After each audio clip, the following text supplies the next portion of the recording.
Hi friends, welcome to Srilakshmi channel.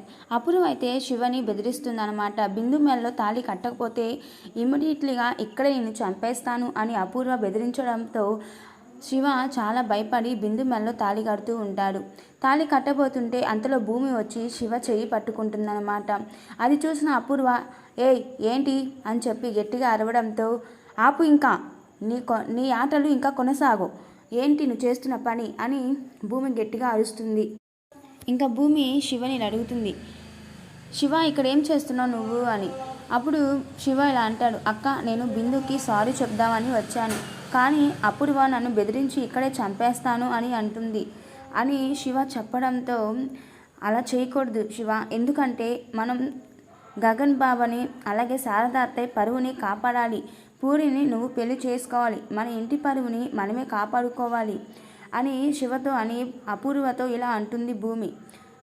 నేను చెప్పేది జాగ్రత్తగా విను అపూర్వ, రేపు నేను గగన్ బావని తీసుకొని ఇంటికి వచ్చి నాన్న దగ్గర ఆశీర్వాదం తీసుకొని ఆస్తి మొత్తం నా పేరు మీద రాయించుకుంటాను.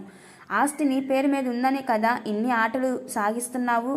రేపు ఖచ్చితంగా ఆస్తి నా పేరు మీద రాపించుకోపోతే నేను శరత్చంద్ర కూతురునే కాదు, నా పేరు భూమియే కాదు అని శపథం చేస్తుంది భూమి. అలా శపథం చేసి భూమి ఇంక అక్కడి నుంచి వెళ్ళిపోతుంది. ఇంకా అక్కడ అపూర్వ నక్షత్ర అలాగే షాక్ అయ్యి ఇంకా ఇంటికి వెళ్ళిపోతారు. ఇంకా అంతలో గగన్ భూమిని శివని వెతుకుతుంటే చెర్రీ వచ్చి, శివ వాళ్ళ అమ్మ ఏదో మొక్కుందంటన్నయ్య, అందుకే శివ భూమి అక్కడికి వెళ్ళారు, భూమి వదిన అని చెప్పి చెర్రీ అంటాడు. ఇంకంతలో అలా మాట్లాడుకుంటూ ఉంటే భూమి అను శివ మండపం దగ్గరికి వస్తారు. ఇంకా కేపీ కూడా ఒక చాటు నుంచొని చూస్తుంటే శారద పిలిచి, మన కూతురి పెళ్ళి చాలా గ్రాండ్గా చేయాలని చెప్పేసి ఇద్దరు కన్యాదానం చేస్తారన్నమాట. ఇంకా పూరి అలాగే శివ వాళ్ళ పెళ్ళి చాలా గ్రాండ్గా జరుగుతుంది, ఎటువంటి ఆటంకాలు లేకుండా చాలా హ్యాపీగా గ్రాండ్గా జరుగుతుంది. ఇంకా గగన్ తన చెల్లి పూరి పెళ్ళి అయిన సందర్భంలో చాలా హ్యాపీగా భూమి కళ్ళి చూస్తూ అలాగే సంతోషంగా ఉంటాడు. ఇంకా అంతలో అపూర్వ చాలా టెన్షన్ పడుతూ ఉంటుంది. ఇక్కడికి నిజంగా రేపు భూమి వచ్చి ఆస్తి మొత్తం తన పేరు మీద రాయించుకుంటే నేనేం చేయాలి అని అపూర్వ చాలా టెన్షన్ పడుతూ ఉంటుంది. ఇంకా సీన్ కట్ చేస్తే అక్కడ భూమిని ఏం చేయలేక ఎలా అయినా సరే ఆస్తి నేనే దక్కించుకోవాలి, నాకే దక్కాలన్న ఆలోచనతో అపూర్వ చాలా పెద్ద ప్లాన్ వేస్తుందన్నమాట.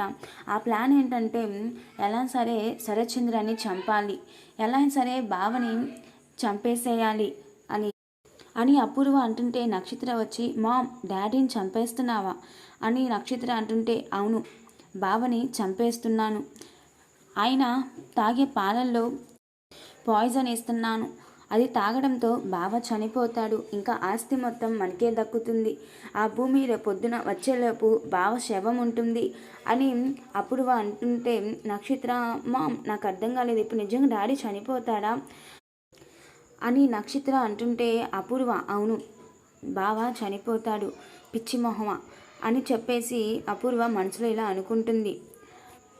నాకు నచ్చిన వాడిని ఎప్పుడో ప్రేమించాను కాలేజ్లో, ఎలా అయినా సరే ఆస్తి మొత్తం నాకే దక్కాలని బావని పెళ్లి చేసుకున్నాను అని చెప్పేసి జరిగిన మొత్తం ఒకసారి నెమరు వేసుకుంటుంది మనసులో అపూర్వ.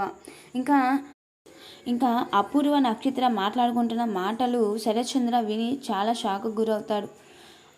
ఏంటి నిజంగా అపూర్వ నన్ను చంపాలనుకుంటుందా, అసలుకి ఎందుకు ఇలా ఆలోచిస్తుంది, అంటే నేను ఇన్ని రోజులు అపూర్వని ఇంత గుడ్డిగా నమ్మానా, నా కన్న కూతురు చావు కోరుకొని ఇలా చేసింది, అసలు అపూర్వ ఇన్నాళ్ళు ఇలా నన్ను నమ్మించిందా అని చెప్పేసి శోభచంద్ర దగ్గరకు వచ్చి శరత్చంద్ర చాలా బాధపడుతూ ఉంటాడు. ఇంకా ఎలా అయినా సరే శరత్చంద్ర చాలా తెలివిగా అపూర్వ ప్లాన్ తిప్పికొట్టాలని చెప్పేసి కావాలని వెనక రూమ్లో నుంచి గదిలోకి వచ్చి ఇలా అంటాడు అపూర్వతో, అపూర్వ నేను వాళ్ళ ఇంటికి వెళ్ళొస్తాను. ఎవరింటికి బావా, అదే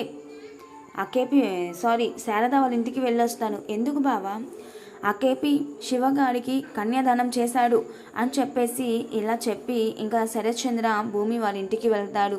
అంటే శారద వాళ్ళ ఇంటికి వెళ్ళి బయట కూర్చొని అలాగే ఉండిపోతాడు. తెల్లవారుతుంది. ఇంకా భూమిని చూస్తూనే ఉంటాడు.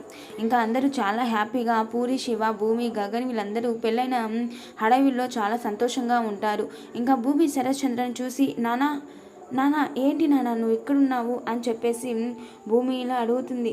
సారీ అమ్మా, నన్ను క్షమించు, నేను నీ కన్న తండ్రిగా నన్ను క్షమించమ్మా అని చెప్పేసి శరత్చంద్ర అంటుంటే ఏమైంది ఏమైంది నాన్న అసలు అని భూమి మనసులో ఇలా అనుకుంటుంది. అంటే అపూర్వ గురించి నాన్న మొత్తం నిజం తెలుసుకున్నాడు, అందుకే ఇంత పశ్చాత్తాపడుతున్నాడు అని భూమి మనసులో అనుకుంటుంది.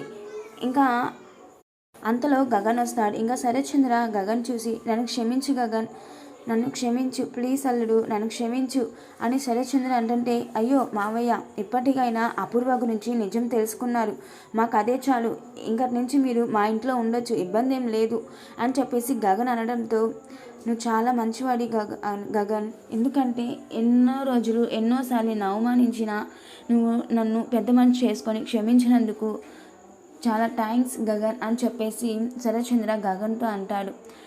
ఇంకా చూసారుగా ఫ్రెండ్స్, మరి అపూర్వాని ఇంట్లో నుంచి బయటికి గెంటై ఉన్నారా, అపూర్వ గతి ఏమిటి చూసారుగా ఫ్రెండ్స్ ఇవాల్టి ఎపిసోడ్. మరి వీడియో చూడాలంటే మా ఛానల్ని సబ్స్క్రైబ్ చేసుకోండి.